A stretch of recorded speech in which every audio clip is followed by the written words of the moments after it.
이 책은 요 시편을 읽고 시를 쓰다라는 이 시편은 저희가 이제 주현 목사님과 함께 이렇게 같이 진행하고 있는 목요 바이블 타임이라는 시간이 있습니다. 평일 시간이지만은 평일 시간을 좀 쪼개서 같이 오셔서 말씀을 나누고 자신의 삶을 나누는 이제 그러한 시간이 횟수로 한 3년 차가 이미 넘은 것 같아요.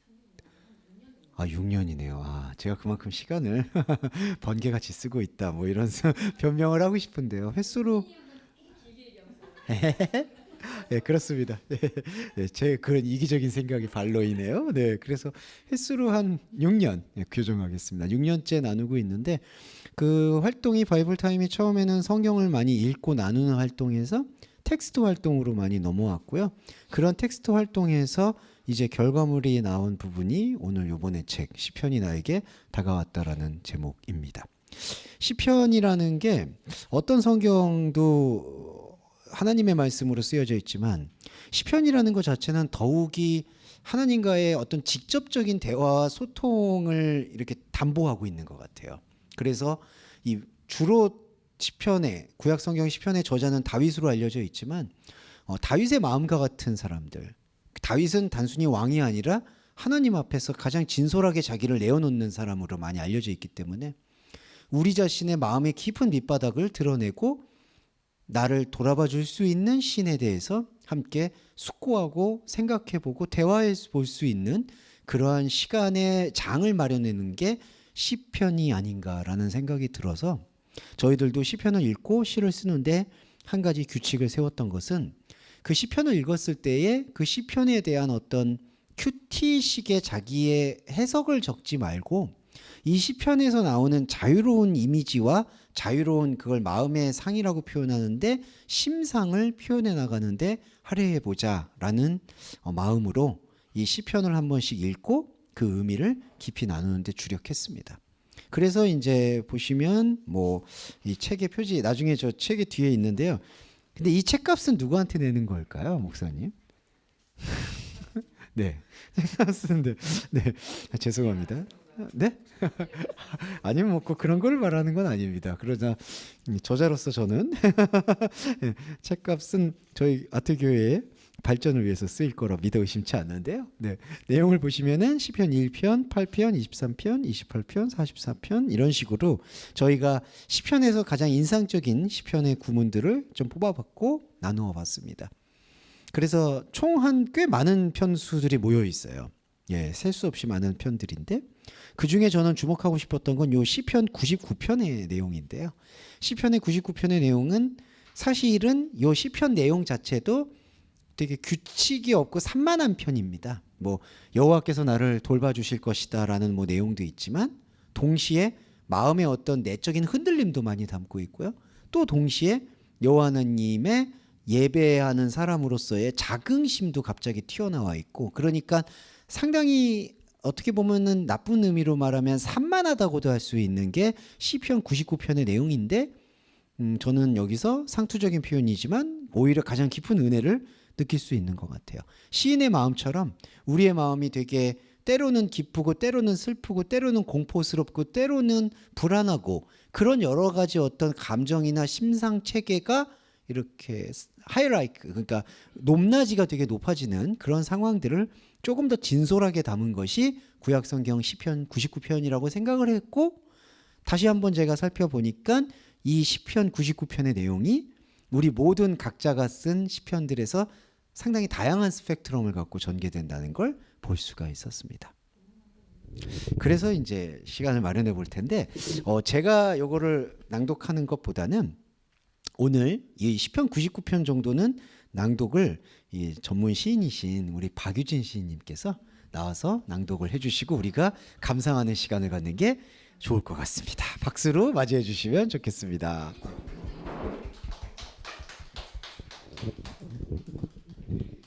99편 성경 여기 있어요. 요거는 아니고 우리가 썼던 것 여기 중에 우리 참석자들 그만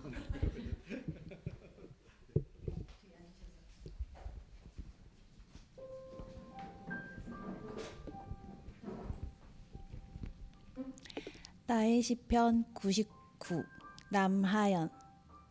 마음에 새겨진 돌판의 무게는 너무 무거웠다. 내 마음에 와 새김이 된 당신의 존재는 나를 자유롭게 했다. 나는 너와 함께였다. 나의 시편 99 박유진. 광야의 수도. 높이 쌓일 만큼 내 것이 되지 않아도 속상할 필요 없는 땅. 눈이 향한 곳은 저 멀고 높은 곳인데 어느새 돌아와 서 있는 곳은 언제나 거기였던 여기. 거저 얻어지는 것에 대한 어떤 세금은 누가 부과하는 것인지 이 정도면 되려나? 앞불사 광야에는 왕이 없다더라. 모래 위 먼저 걸어간 그의 발자국. 바람 한번 불면 그만 사라지고 마는데 광야 시민이 밟고 싶은 유일한 땅이 되었다더라.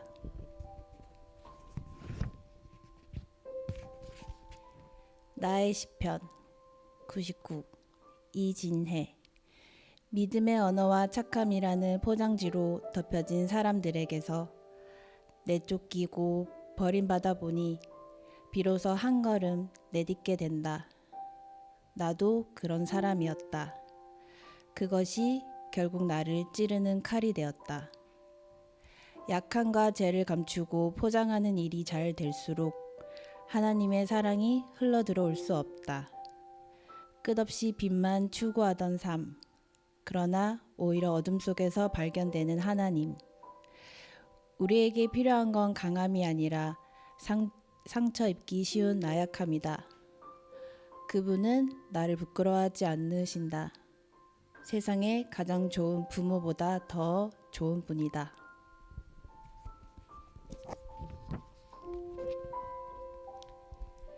나의 시편 99 주원규. 모래톱 너머로 소녀가 지나간다. 소녀의 발꿈치, 지붕거리는 발걸음 걸음 사이로 모래가 흘러나온다. 모래 무덤, 더는 유예할 수 없는 임계의 절벽 아래 소녀가 입을 벌린다.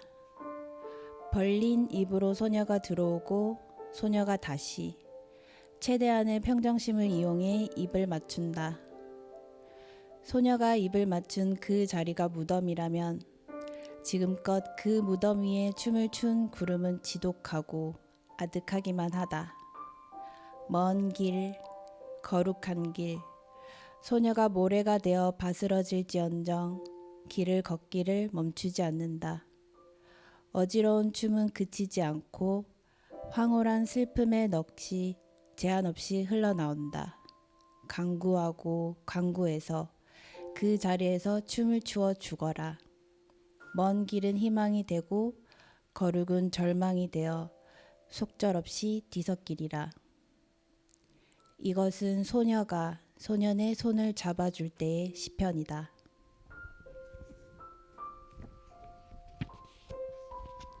나의 시편 99 주희현. I am 부인할 수 없는 그들. 아, 저 말입니까? 우리. 아, 저 말입니까? 너희. 아, 저 말입니까? 시온. 아, 저 말입니까? 성산. 아, 저 말입니까? 거룩. 아, 나의 하나님. 나의 시편 99 최지성. 정겨움에서 들려오는 그 이름, 고통에서 불리는 그 이름. 앞으로 낮게 엎드리거나 뒤로 벌러덩 들어 눕거나 눕던가 어디에나 존재하고 어디에나 존재하지 않는 그 이름. 거룩, 거룩, 거룩.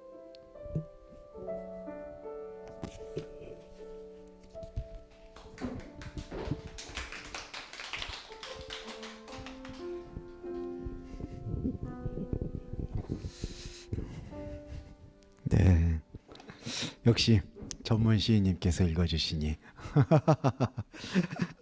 이제 저도 이렇게 들으니까 저도 이제 이 철없는 아이에서 좀 벗어나는 게 저는 제 글만 읽거든요. 다른 사람 노래를 음악하시는 아티스트 분들도 그러실 거라고 저도 생각하는데 자기 음악만 듣는 경우가 있고 저도 제 글만 읽는데 이제는 이 시편을 읽으면서 쓰고 바이블 타임을 가지면서 제가 가지고 있는 스펙트럼 세계와 다른 사람의 세계가 이만큼 넓고 다르지만 하나의 프레임 안으로 잘 모이고 있구나라는 확신을 가지게 되었습니다. 그리고 이제 이 책을 펴내면서 조금 많이 확신하게 된 것은 또 그리스도인에게 글쓰기는 중요한 의미를 차지한다고 생각이 들어요.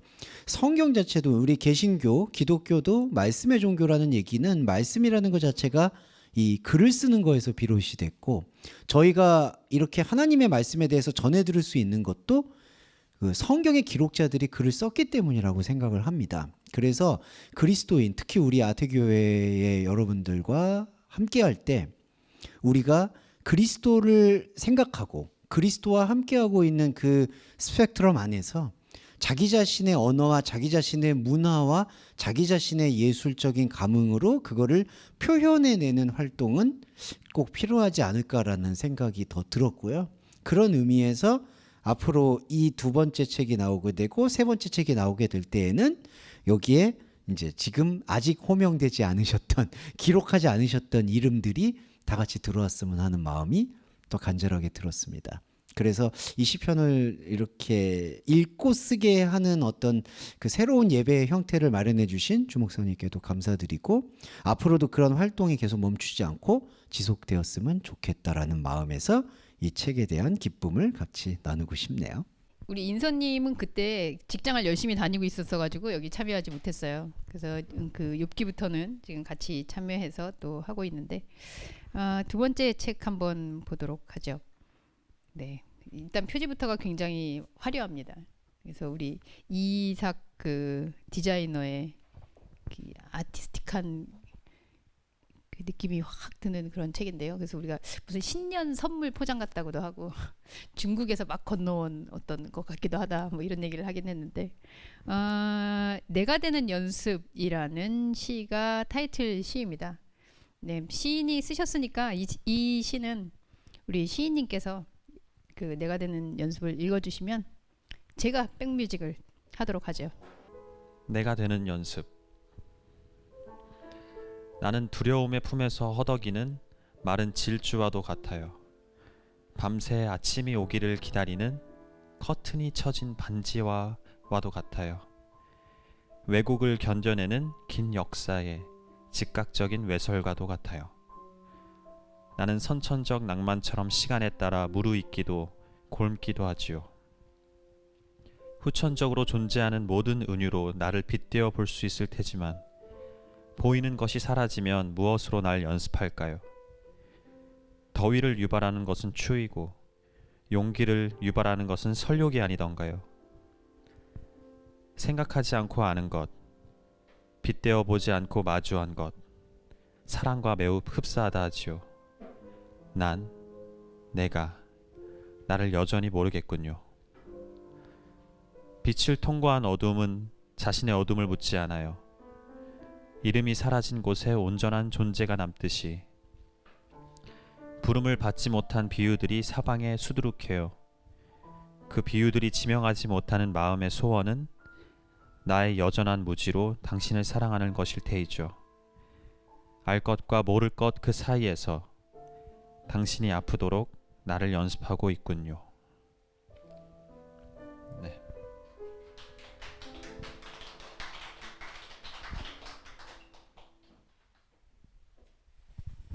네, 내가 되는 연습이라는. 그래서 우리는 어떻게 보면은 그 보통 엄마가 되고 아버지가 되고 그리고 뭐 선생이 되고 이럴 때 선생이 되는 거는 분명히 연습이 필요할 것 같고요. 그리고 뭔가 직업을 한다는 데 대해서도 내가 준비하고 거기에 대해서 연습하고. 근데 이게 가까워지는 관계일수록 이제 연습이 덜해지는 것 같아요. 아빠가 될 때 내가 연습을 하나?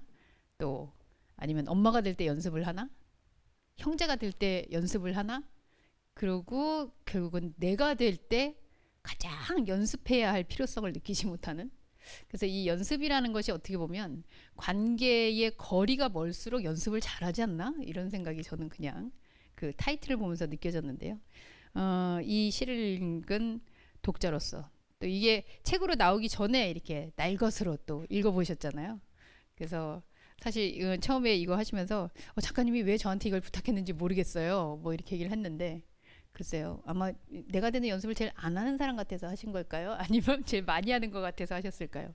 나와서 우리 오전반에 준희 성도님께서 이 시에 대해서 나는 이렇게 이 시를 내 마음에 품었다.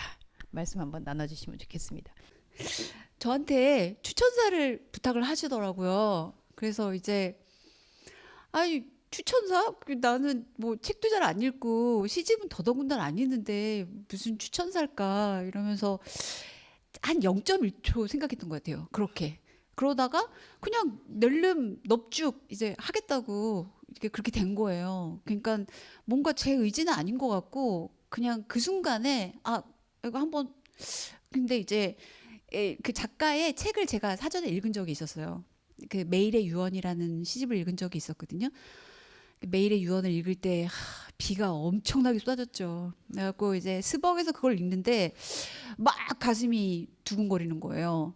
그 패터슨이라는 영화 혹시 보신 적 있으세요? 패터슨이라는 영화가 있어요.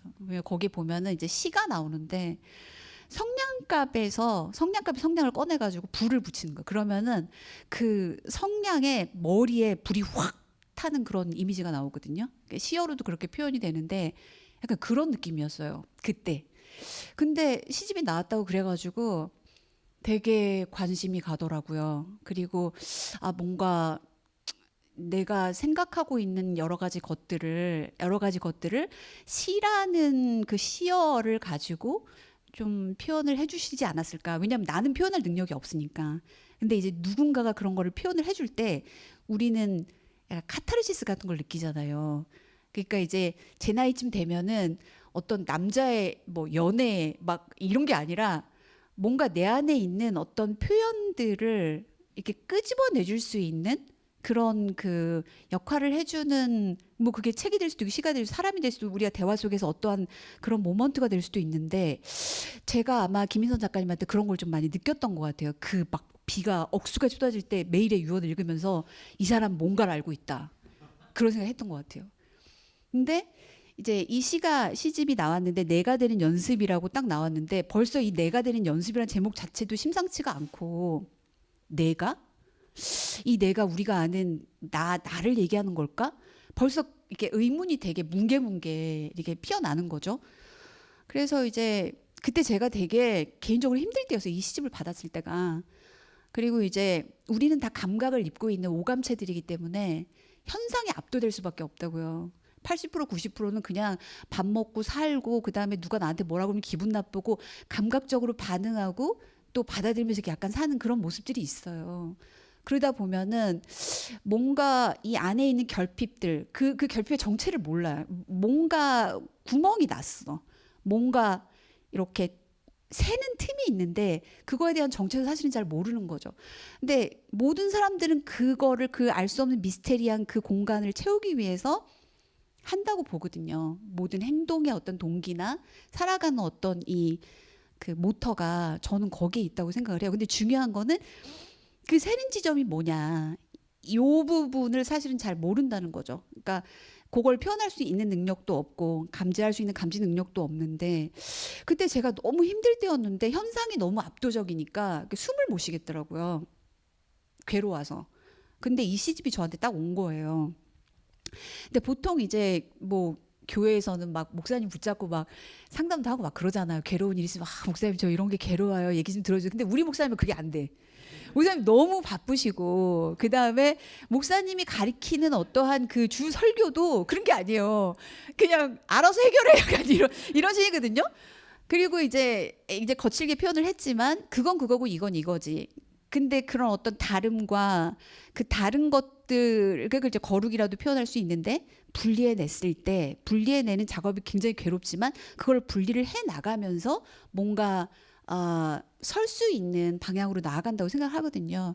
근데 이 시집을 탁 받았을 때 일단 읽기가 너무 어려워요. 너무 어려워. 왜냐하면 쉽게 읽혀지는 책이 아니에요. 매일의 유언도 되게 어려웠어요, 저한테는. 그런데 어떠한 단어, 대목들이 이제 반짝반짝 이렇게 빛나면서 성냥갑에 불이 붙는 것 같은 그런 이제 느낌을 가진 거죠. 근데 이제 이 책을 내가 되는 연습이라는 책이 이제 크게 두 개의 파트로 이제 구성이 되어 있어요. 근데 이제 유언이라는 얘기가 빡 나와요. 그래서 나는 그렇게 생각했어요. 작가가 이게 집에 무슨 일이 있다. 되게 안 좋은 일이 있다. 뭐 집안이 되게 어두울 것이다. 막 완전히 막 파탄이 나가지고 막 어떻게 됐고 막 이런 줄 알았거든요. 근데 제가 개인적으로 물어보니까 그런 것도 아니더라고요. 아니고. 그러니까 그것만 봐도 뭔가 연결고리가 우리가 현상하고 이렇게 딱 걸어서 이거는 이거야라고 또 이게 연결이 또 안 되는 거예요. 그러면 이 사람의 내면 세계에서 벌어지는 얘기인데 그런데 그거에 제가 어떻게 공감할 수 있는 지점이 있다는 거죠. 그러면은 어떤 공통적인 거를 얘기를 했을 거라는 생각이 드는 거예요. 근데 제가 본 거는 그래요. 그러니까 구름의 형태라는 것도 그렇고 내가 되는 연습도 그렇고 공통적인 그 테마가 어떤 사이를 얘기한다는 생각이 들었어요. 사이. 그런데 그 사이가 왜냐면 우리 현상체들이기 때문에 둘밖에 몰라요. 율법이라는 얘기 들어보셨죠? 하든 안 하든 뭐 말든 뭐 하여튼 둘 중에 하나인 거예요. 둘 중에 하나. 그리고 우리는 그 사이에 항상 왔다 갔다 하는 삶을 살 수밖에 없잖아요. 이리 스펙트럼을 당기든 저리 스펙트럼을 당기든 둘 사이에 항상 왔다 갔다 하는 생각, 그러니까 그런 식의 삶을 살 수밖에 없는데 이 시인이 그 율법이라는 그 넘버 투, 이 원투를 가지고 굉장히 말의 구조감을 부여했어요. 그다음에 스피드도 엄청나고 그래가지고 언어의 양떼들을 데리고 막 질주를 하는 거예요. 구원의 질주를 하는 거예요. 1부와 2부를 거쳐가지고 너를 뛰듯이. 근데 굉장히 즐거운 어떤 이미지들이 생각이 났죠. 막 솜사탕이 뭉게뭉게 피어나는 듯한 그런 이미지도 봤어요.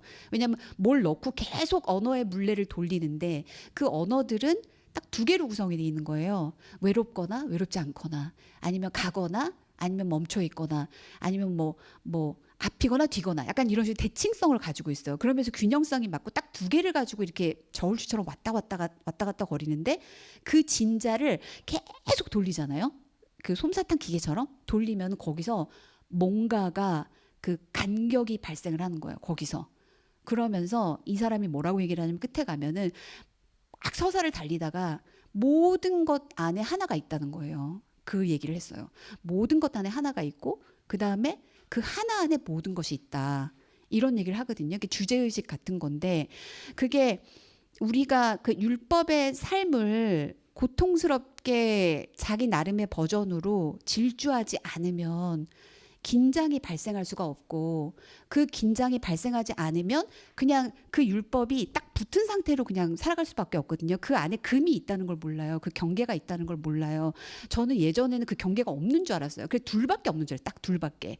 두 개밖에 없는 줄 알았는데 그게 아니라 그 둘 사이에 어떤 균열이 있구나, 크랙이 있구나 이런 거를 이제 발견을 했다는 거죠. 그러니까 어렴풋이.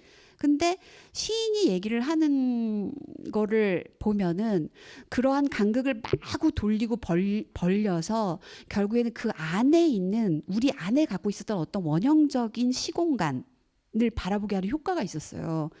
제가 봤을 때는 그게 이제 그러니까 서서 우는 아이, 지금 여기서는 서서 우는 너에게라는 제목으로 바뀌었는데 처음에 그 아이로 표현을 했었거든요.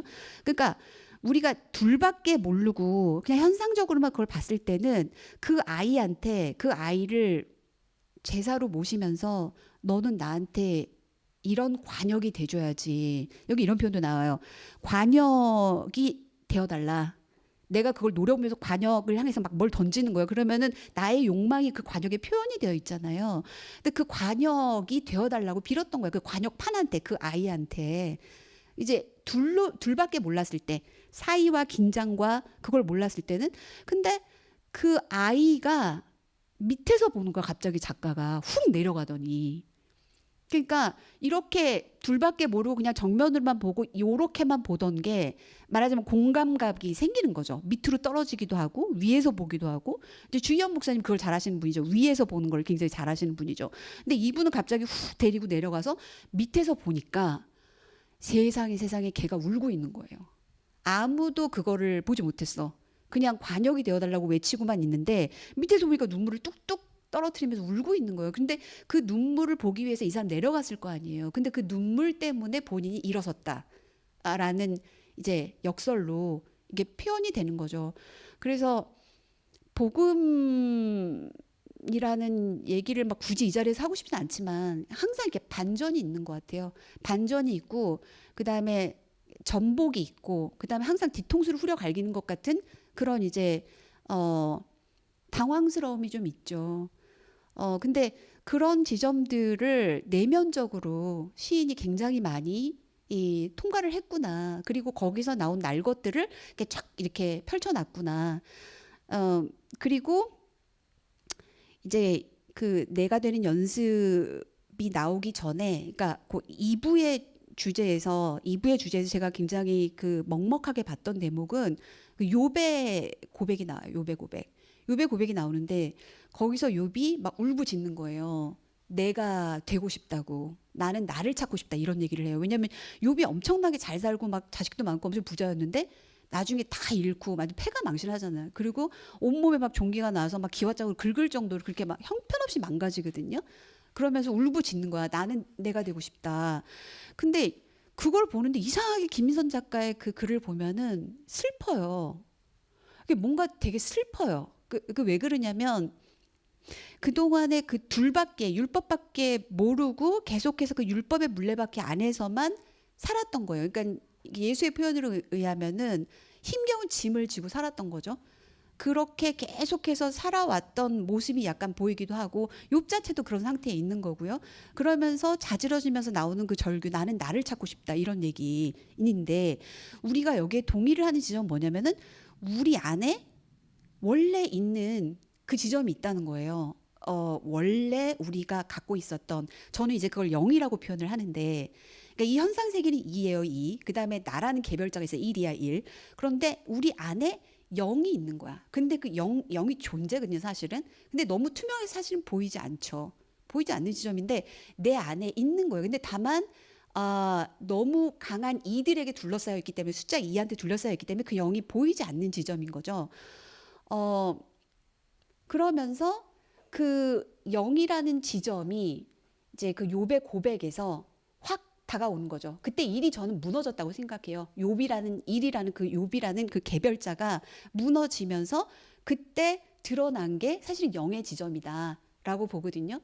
저는 그래서 그 욥의 고백이, 욥의 자지러짐이, 그 욥의 절규가 욥의 절규로 보이지가 않는 거예요. 거기에 뭔가 영의 절규가, 그러니까 원래 있었던 그 원형 자리 있잖아요. 나는 나를 찾고 싶어. 나는 내가 되고 싶어. 정말 그 어떤 모습이라도 그 절규가 오버랩 되는 것 같은 느낌이 들더라고요.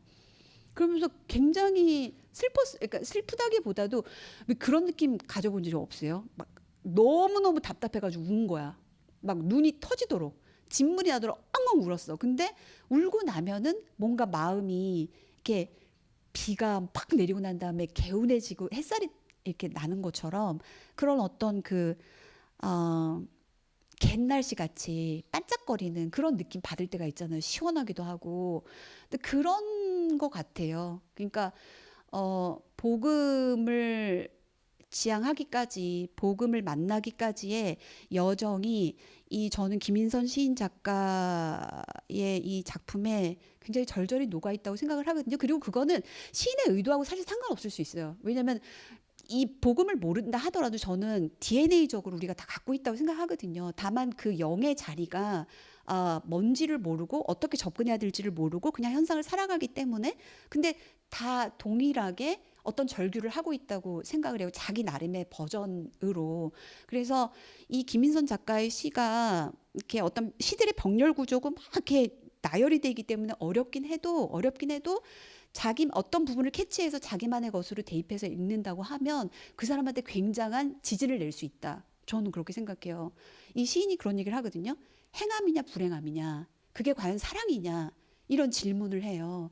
그러니까 이 마음에 진동과 지진이 없으면 질문이 나올 수가 없고, 그 질문이 있어야지만이 내 안에 있었던 그 원형의 그 영의 지점을 우리가 바라볼 수 있거든요. 그래서 김인선 작가가 뭔가 자기가 미션 의식을 가지고 이런 걸 지은 건 아닐 거예요. 아마 바울도 제가 알기로는 내가 뭐 전도를 해야지, 내가 교회를 지어야지 이런 걸로 한 게 아니래요. 본인도 그냥 본인 삶을 산 거예요.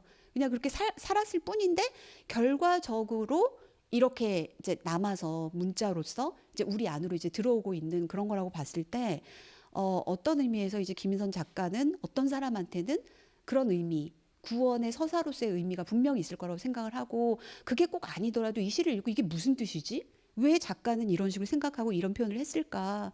이런 질문을 던지는 책이었으면 좋겠다. 라는 생각을 합니다. 네, 너무 예, 주저리 하여튼 근데 횡설수설 한다고 제가 말씀드렸어요. 그래가지고 좀 다 얘기했으니까 네. 네. 이야. 그 제가 그랬잖아요. 같이 공동 전술에 가깝다라고 했는데 역시나 말하면 그래서 제가 그 뒤통수밖에 못 봤지만 김인선 작가님의 뒤통수를 이렇게 보니까 이렇게 써 있는 거예요. 내가 저런 얘기를 썼다고? 내 시가 저렇다고? 내가 정말 저렇게 위대한 글을 썼다고? 막 이러면서 아마 시편의 기자든 기록자들은 그럴 것 같아요. 그 순간만큼은 정말 우리도 그 시편의 기자의 심정으로 그 순간만큼은 시인으로 그렇게 존재했는데 사실 이게 기록된 이후에 독자에게 넘어갔을 때는 결국은 이거는 독자의 글이구나라는 생각이 듭니다. 그래서 이렇게 이렇게 위대한 글이었어? 그리고 읽었는데 나는 전혀 안 슬픈데 뭐 이렇게 하셔도 괜찮아요, 여러분. 그거는 여러분이 읽어내는 거라서. 그래서 이 내가 되는 연습이라는 타이틀을 그 마무리하면서 주원규 목사님이 자칭 뭐 사도 바울 파다, 네 이렇게 얘기하시는데. 내가 되는 연습이라는 것을 사도 바울의 입장에서 평을 한다면 네, 한 30초 이내로 짧게 네, 평을 해주시면 네, 우리에게 또 도움이 되지 않을까. 목사로서 읽는 내가 되는 연습. 이 자체 이거 뭐 또 나와서 이렇게 얘기하는 게 되게 소구스럽긴 한데요. 저도 목요일날 이 시는 받아보고 정말 정말 고백하면 죄송한데 저 매일의 유언은 그렇게 크게 감동을 못 느꼈는데요.